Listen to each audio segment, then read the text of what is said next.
So hello, beautiful tribe. It is Katie from Starlight, and I am making this vlog because I've had a morning of revelation.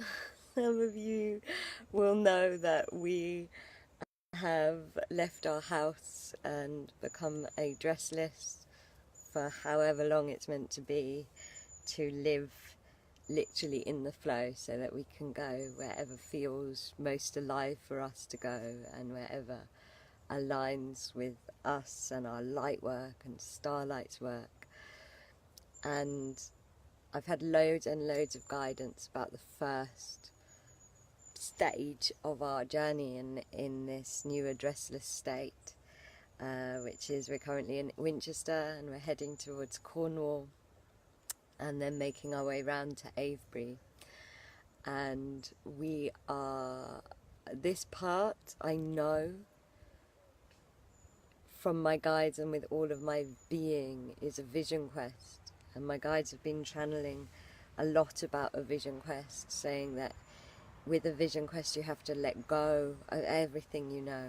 You have to, the only way to truly vision quest is to be completely in the unknown and let go of everything you know in order to be in your own unlimited potential for the visions and the path to speak through you. And what's happened is it's only morning one and already things, because we've just let go and become completely unanchored into everything we knew. Already things are starting to become clearer and make sense, and my path is starting to speak to me in totally new ways. And the revelation that I had this morning is really connected to boundaries, which is a big theme of the month of August that we're having. And what happens with your path, or certainly what happened with mine, but I've seen it happen with other people, is you start, if you're going to walk a spiritual light warrior, light worker path, is you start your path and everything flows. And then the kind of second round of flow is you get boundary lesson after boundary lesson after boundary lesson, and the universe will teach you how to actually hold space and be a guardian of this path that you have birthed. And boundaries was something for me that I really struggled with when I was younger. I didn't have any. I didn't have any. And I had very, very unhealthy relationships with people and a very unhealthy relationship with myself. And so the boundary lessons came thick and fast through my path and through what I now consider to be the training of my path. Like, my path really started today. Once we left the house, I feel like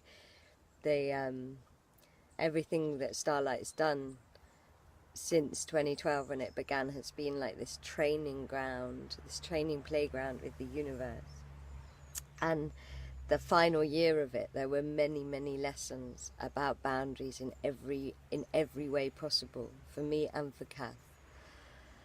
And we've been learning those lessons, but I still didn't really have an understanding of what boundaries were until last month. I thought I knew what they were, and in my head and in my sense of them, I thought they were about being strong guardians and being very rigid and protective and being like a warrior in the perception of what a warrior was that I had in my head.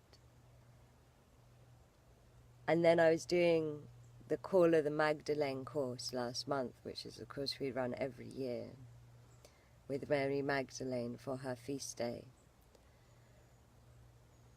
And suddenly during that course, the breakthrough just happened, and I realized that I'd got boundaries completely wrong. And this force from which I'd been trying to execute boundaries in my life was not exactly what nature's boundaries are. Sorry, there's this butterfly flying around me as I'm speaking. What I realized was that boundaries, true boundaries, they're not strong, they're not aggressive, they're not forceful. They are grace. They are your grace.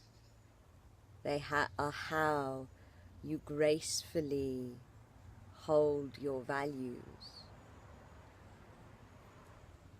inside your center, inside the center of your business, of your path, of your relationships.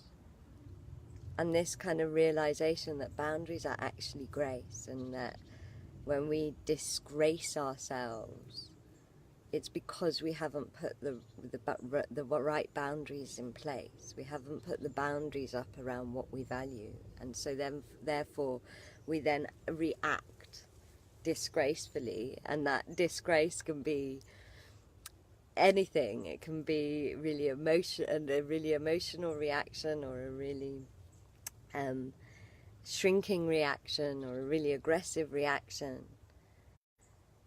But true boundaries are grace. They're grace.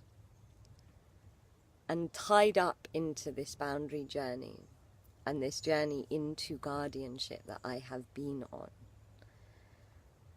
especially the last year, preparing for this moment and this day,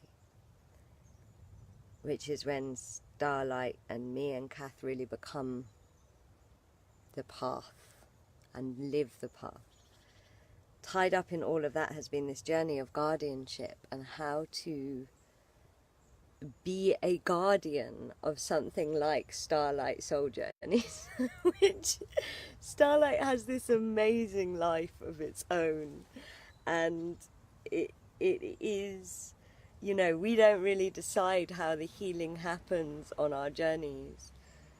I hold the ceremony, and Kath holds the space, and we bring everything that's in our hearts and through our own guides and our own guidance and our own higher selves through. But the universe also decides what happens. The higher selves of each person on the journey decides what happens on the journey. And as Erica, who is the third space holder that collaborates on the bigger journeys with us, who does this amazing channeled singing, she says Starlight is magical chaos, because on a Starlight soul journey, you don't just get what you want. You do get what you want, but you get it through a triggering process that usually means you get what you need before you get what you want. And, so there is this sense of kind of loads of swirling, healing, alchemy, portal, medicines and energies and magic and 5D revelations that happen, and it spins and it moves, and it's the most amazing, joyful, beautiful breakthrough, incredible sacred experience for anybody who is called, because if you are called, then you are going to be there, and you're meant to be there, and so you're in alignment, and the whole group's in tribe vibe and 3D, and there is so much love and medicine and beauty and magic, and it's amazing. But it's not for the faint-hearted. It's not easy. It's a rip the plaster off quickly type of healing. That means that you do the shadow work and the facing of yourself, and that sometimes you get triggered and resistant and all of these things, and it's like, how do you be a guardian of this? This is what my whole year has been about. And one of the ideas that I came up with was like, maybe we need to do, you know, Starlight gets compared a lot to ayahuasca, and people that have done ayahuasca compare a Starlight journey to going through an ayahuasca healing process, and ayahuasca sometimes overlights our journeys. And so I was like, maybe we need to do what people that take people on ayahuasca journeys do, and we need to start vetting people and making sure they're emotionally and physically and psychologically ready to go to these depths to create such transformation in their life. And so this idea came to me in my understanding of boundaries a few months ago. That was all about it being like fierce and strong and warrior-y, when I hadn't yet got to the grace point. And then what happened on the Call of the Magdalene course, another insight that happened, was at one point the universe said to me, Starlight is not yours, it's ours. It's ours, it's mine and yours, it's Gaia's and yours, it's all of the guides and yours, it's ours. And this realization that my path wasn't mine but ours opened me up to a whole new way of tuning into it. Because before I had boundaries, I used to give all my power away to the guides. And then I formed these over-the-top boundaries that meant I was really claiming too much of my path for myself. And I swung in those two pendulums for so long. And now I've come into ours, and the realization that it's ours. That it's ours, it's mine, and it's all of the guides, and it's everybody's. And as soon as I left the house, everything changed, and the understanding of Starlight has started to come through. And I suddenly realized that vetting isn't right for Starlight, you know, because Starlight is ours. And it's about tribe vibe, and it's about indigos who are never going to, they are way too into being rebellious to allow themselves to be vetted. And also that all of that vetting was me simply judging the divine process of what is, and that I have to put my trust in the universe to make sure the right people are going to be there, and to make sure that everything happens as it is meant to, even when at the time it can feel like I remember in Malta when we picked up the wrong bus. We had this massive journey of trying to get the right bus back after picking up the wrong bus, but that gave me and Erica and Kath so much healing. So it's, you know, Starlight is about learning to surrender to the flow and the process. And when I tuned in about the vetting process, the guides this morning, the guides said to me, no, you have to understand what you are guardian of. And you are guardian of Starlight. That's about that's the indigos and the free spirits, and has a consciousness and a portal of its own. And then I felt Starlight, and I think it's, you know, I felt Starlight as its own consciousness, like this giant, enormous, ancient, primordial dragon that knows what it's doing and is inviting me to ride with it, and is asking me to be a guardian of it through my grace. But it can't be tamed, and it can't be controlled, and in return it won't tame me and it won't control me. We will free ride this journey together. And it is a journey that belongs to Starlight and to me and to the universe and to all of the light warriors. It is ours, and it belongs to Kath. And together, me and Kath will ride this Starlight dragon to wherever it wants us to go, and we'll provide whatever graceful boundaries it needs. But what the guide said is starlights for those of the people that want to learn to surrender to nature and to the laws of Gaia and to wildness.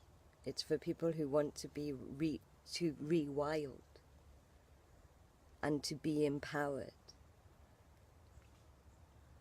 And that's who this energy is for. And so you can't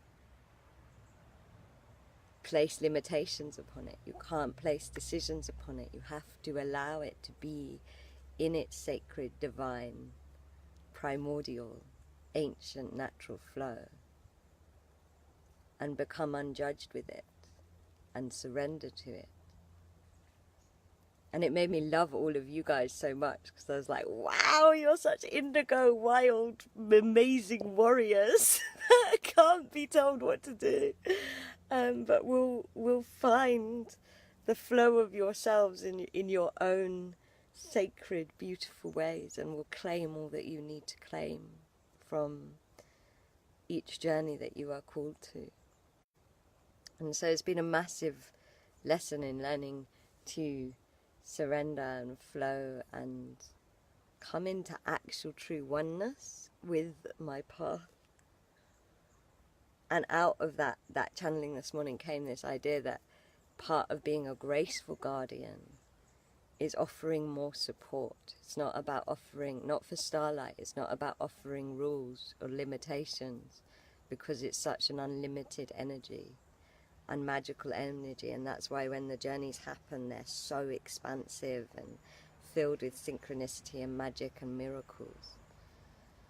So it's not about containing it or caging it, because this dragon won't be caged. This rebellion, it's a rebellion energy. It needs to burst and overflow and spill out. But it is about offering more care and support and guidance along the way. So rather than doing a vetting Skype, because that is the universe's job to decide who's going to be there, what we are going to do is offer people individual sessions when they book the Crete journey, so that they can start to prepare and tune in and integrate with the journey and move through resistance and come into the divine flow, so that by the time they're in the journey, we're going to be in like the 11th dimension rather than the 5th dimension. And of course give more support afterwards, because these things are huge. I can tell you right now, there is no way we would be doing this addressless thing if it hadn't been for Ibiza and the deep alchemical healing on both of our subconscious that we've done. Like, these things are huge. They change you at your core. I am a different person. And that's where the graceful guardianship comes in, the support. The support and actually the trust. The trust that whatever nature or the universe that expressed as nature creates, aligns, flows, gives, produces, it belongs to the journey. It belongs to our journey. So that's where I'm at this morning in my massive philosophical vision quest. I would like to say to you all, I love you. And it's made me, this image of this dragon, this feeling of this dragon that is ours, that is Starlights, has made me just love your spirits and your souls and your wildness and your grace so much. And it's got me really excited about our next journey, well, our next two journeys, which are Avebury and the Unearthing the Light journey to Crete. Both of which, the Avebury journey is so deeply healing, and the Unearthing the Light journey, it's just like power happens. When me and Kath and Erica first tuned in, it was like the winds of change energy just came in. It's just like empowerment and divinity and rebirth and sacred, sacred, sacred, ancient nature magic and inner revolution. And inner sovereignty. And so for that one it is the 5th, is it the 5th or the 6th of August, Kath? The 5th of August, midnight at the 5th of August is the first early bird, the cheapest ever option, so the time is now.